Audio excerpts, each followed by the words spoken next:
Now early experiments में ये हमारा दूसरा एक्सपेरिमेंट है, that is experiment by the John Ingenhousz and he conducted the same experiment by placing in the dark and sunlight. See, कौन सा same experiment? तो ये सेम एक्सपेरिमेंट बात कर रहा है जोसेफ प्रिस्ले ने जो एक्सपेरिमेंट किया था, उसी एक्सपेरिमेंट उसी सेटअप को जॉन इंजनहॉर्स ने यूज किया। कैसे? उस सेटअप को फर्स्ट डार्क में रखा, डार्कनेस में, एंड देन सनलाइट में, and he showed that the sunlight is essential to the plant for purifying the air followed by the burning candle और animals.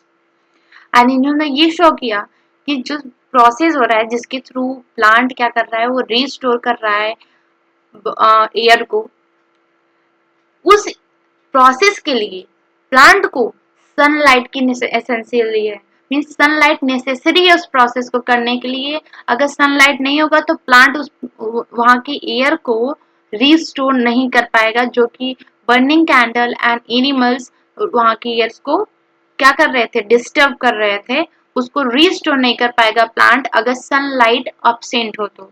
He repeated this experiment with a aquatic plant and he showed that the bright sunlight small bubbles were formed around the green plant while in dark they do not. And उन्होंने ये कैसे show किया? उन्होंने repeat किया experiment को aquatic plant के लिए। उन्होंने एक्वाटिक प्लांट लिया और फिर उसको ब्राइट सनलाइट में प्लेस किया। वो पाए कि कुछ स्मॉल बबल्स एक्वाटिक प्लांट उस ग्रीन प्लांट के अराउंड इवॉल्व हो रहे थे, और वो स्मॉल बबल्स जब डार्क में उस मतलब सनलाइट के एब्सेंट में उस सेटअप को रखा गया तब वहां पे कोई भी ऐसे स्मॉल बबल्स नहीं दिखे। Later he identified these small bubbles to be oxygen, thus he showed that only green plant part of the plant release oxygen. बाद में क्या हुआ, जॉन इंजनहॉर्स ने ये फाइंड किया कि जो स्मॉल बबल्स जब सनलाइट में उस सेटअप को रख रहे थे तो जो स्मॉल बबल्स प्लांट के अराउंड इवॉल्व हो रहे थे वो क्या थे, ऑक्सीजन मॉलिक्यूल्स थे। एंड उन्होंने ये भी शो किया कि सिर्फ ग्रीन पार्ट ही है प्लांट के जो कि इस प्रोसेस को कर रहे हैं जिसकी वजह से O2 रिलीज हो रहा है। सो जॉन इंजनहॉर्स का कंक्लूजन क्या था कि सनलाइट एसेंशियल है प्लांट के लिए सो दैट वो प्यूरिफाई कर पाए एयर को, एंड जिस प्रोसेस से वो लोग एयर को प्यूरिफाई कर रहे हैं उसके लिए सनलाइट एसेंशियल है। अगर आप डार्कनेस में रख देते हैं तो वो प्यूरिफाई नहीं कर पाएंगे एयर को।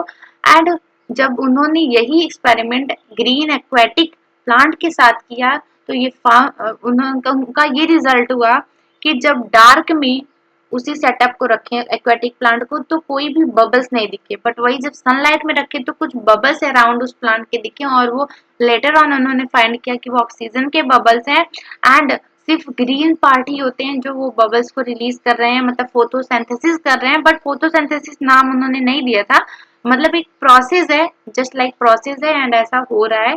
ये कंक्लूजन था इनका जैन इंजनहॉर्स का।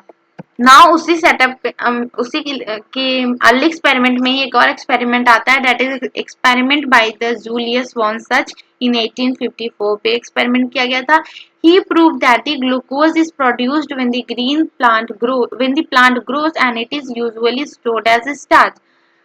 जूलियस वॉन सच ने ये प्रूव किया कि ग्लूकोज प्रोड्यूस होता है प्लांट में जब प्लांट ग्रो करता है, और यही ग्लूकोज स्टोर होता है स्टार्च के फॉर्म में, and chlorophyll is located in a special body called chloroplast. Glucose is made in the green part of the plant.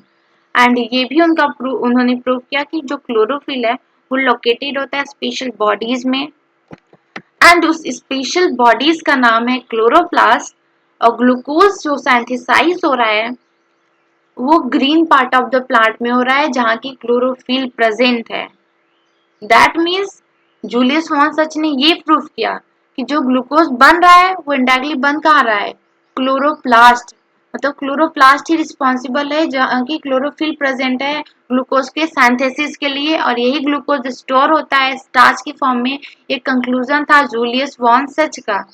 Early experiments में ये एक और एक्सपेरिमेंट दिया हुआ है, that is experiments bye टी.डब्ल्यू. इंजेलमैन।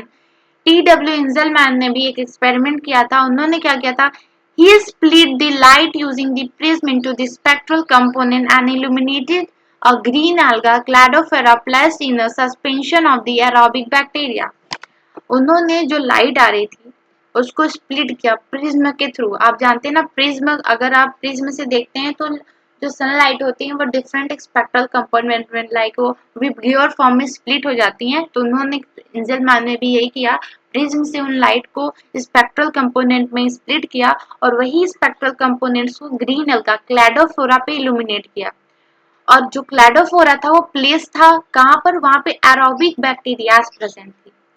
The bacterias were used to detect the site of O2 revolution। Bacterias क्यों place की गई थी? सो दैट ये एरोबिक बैक्टीरियाज है, मतलब जहाँ पे O2 इवॉल्व होगा, ज्यादा इवॉल्व होगा, वहां पे एरोबिक बैक्टीरिया ग्रो करेंगी, और जहाँ O2 नहीं इवॉल्व होगा या फिर लेस इवॉल्व होगा वहां पे बैक्टीरियाज लो ग्रो करेंगे।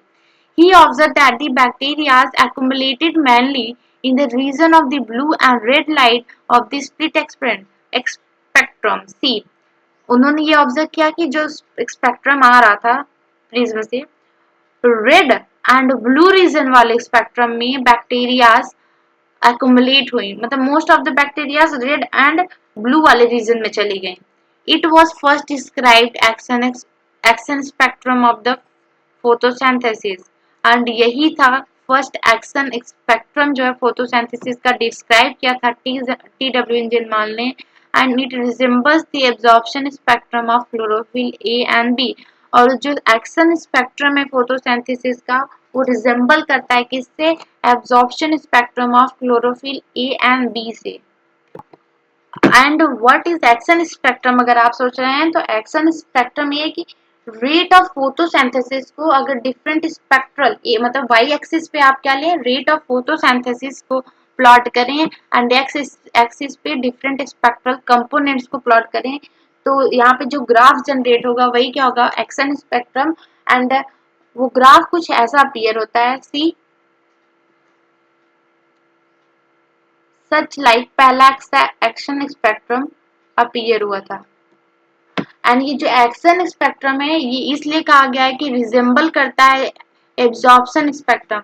जो क्लोरोफिल ए एंड बी का एब्जॉर्प्शन स्पेक्ट्रम है उसका ग्राफ अगर देखिए, मतलब कौन से पिगमेंट किस स्पेक्ट्रम वाले कंपोनेंट्स को ज्यादा एब्जॉर्ब कर रहे हैं, तो क्लोरोफिल ए का जो है ग्राफ वो कुछ ऐसा दिखा था।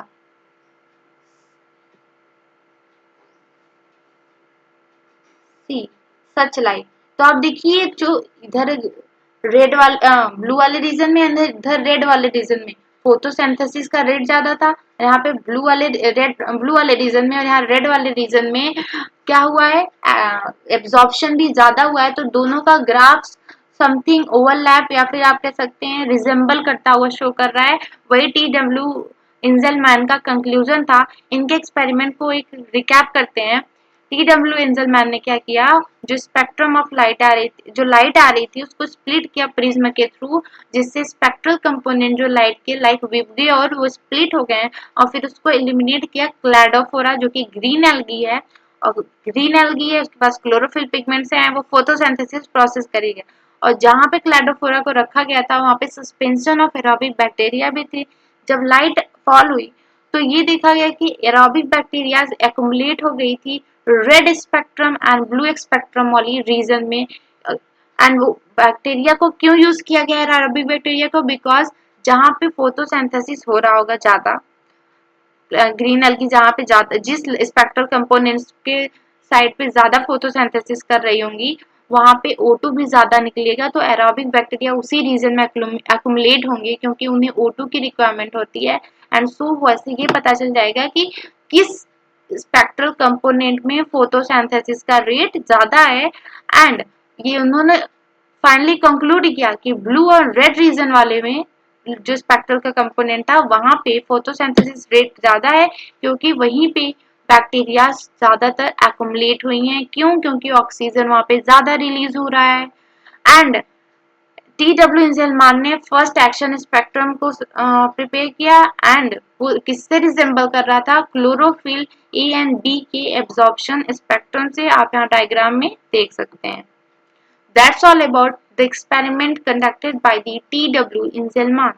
कुछ और भी पॉइंट्स हैं T.W. Inzelman में के पॉइंट्स में, लाइक देखिए, by the middle of 19th century it is discovered that the plant used light energy to make carbohydrate from CO2 and O2। कुछ middle of the 19th century में ये भी discover हुआ कि कार्बोहाइड्रेट जो कि बन रहा था वो CO2 और वाटर जब लाइट से मिल रहे थे तब बन रहा था। मतलब CO2 water and light is required for the preparation of carbohydrate.